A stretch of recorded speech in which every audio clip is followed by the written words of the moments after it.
Me being a slut is not a performance. No, I just have been blessed or cursed with hypersexuality and wanting to share that and being excited when people watch me.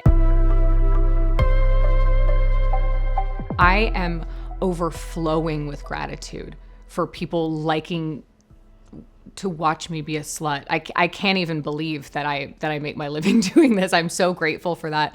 I've never been the kind of person that wants to give access to my body to fans on top of that. So I think you setting this up as a matchmaker, thank you, with somebody who has done some content and is also still a fan of mine, I think it'll make for a really lovely time.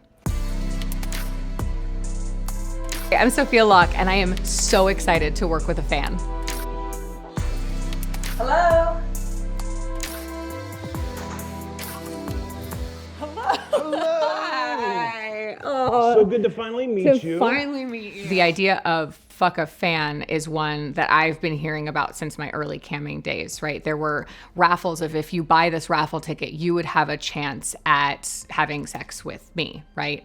And I knew a lot of performers who did that. And most of the time, from my understanding, they were rigged, which I personally think is horribly fraudulent because you're taking money from people and they believe they actually have a chance at something, and instead you're using your partner and blurring his face, or you're picking who you think is the most attractive of your fans and telling them they won. So that never really sat right with me. It's also something that I get a lot of messages about, of like, bring me into the industry, give me a job. First of all, I don't hire for it. I'm not the person to ask. And I think people, especially men, vastly overestimate how they would perform in a situation like this, with all of these people around, with the pressure to do so, being a fan of the woman they're about to sleep with. It's just a recipe for a lot of embarrassment. And I know that people have tried it, and it typically fails. The problem is, you know, the first guy who wins doesn't show up because he's scared. The second one won't send his tests. The third one shows up and then fails the scene or panics, you know, and so it's just something that just because you do one thing doesn't mean you do all of the things, right? I've tried other avenues of sex work and they haven't felt empowering to me. I want to like finish my job and skip out of there and feel excited about it. And I know a lot of people feel that way about other avenues of sex work, and I support that and I think it's fantastic. But I just do what makes me feel good. And for me personally, I enjoy working with professionals. I enjoy dating and sharing all of that with the people who want to watch it. And so it's a little bit concerning to me when there is that parasocial nature, but it's just part of the job when I'm sharing what I'm doing every day, because my fan site is that. It's the past 4 years, every single day I've given an update on my real life. And it's me without makeup. It's me talking about my job, the good and the bad.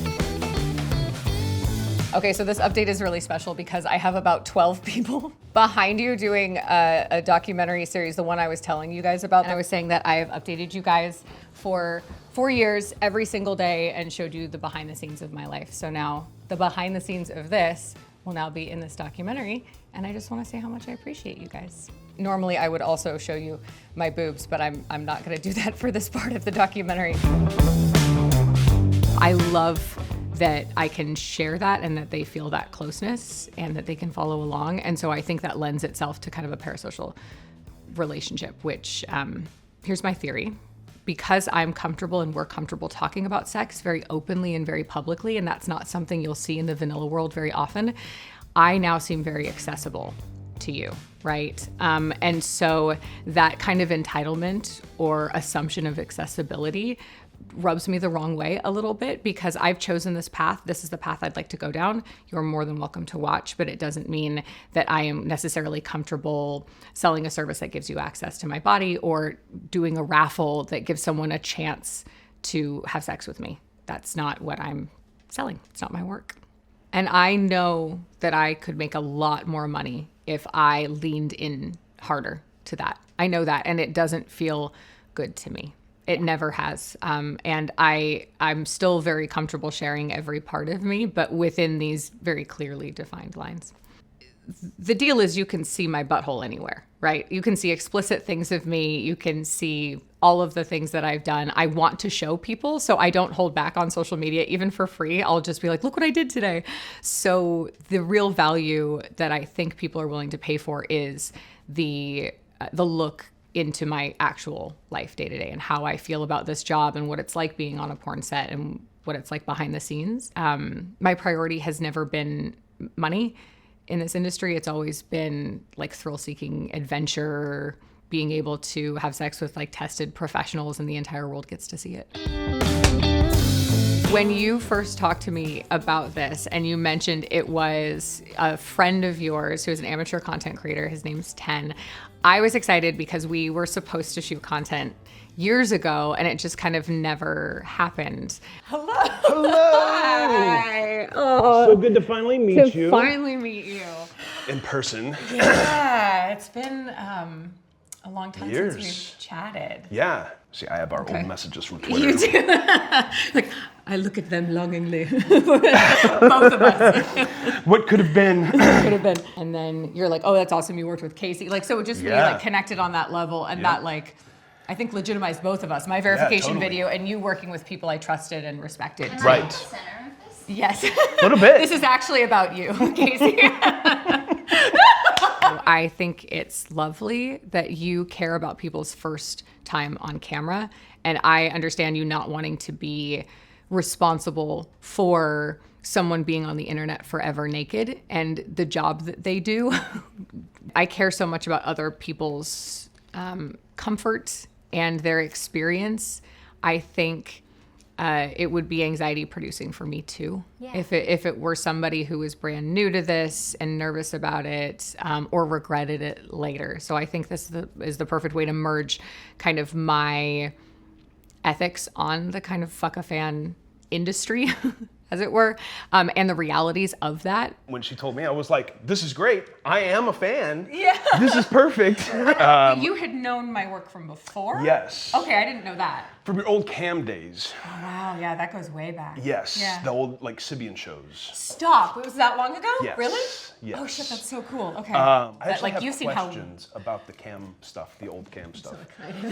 it's just really flattering to hear that, you know, that someone within our space and industry is a fan of mine. And I think it's just going to be a really fun experience. I hope I live up to whatever expectation this guy has, because there's a little more pressure, right, when someone, you know, knows your work. Okay, first of all, fuck that, because Tastes like lube. yes, you do remember. Oh my god. Yeah, I don't get super nervous anymore, but I'm like a little bit, which is kind of fun, honestly.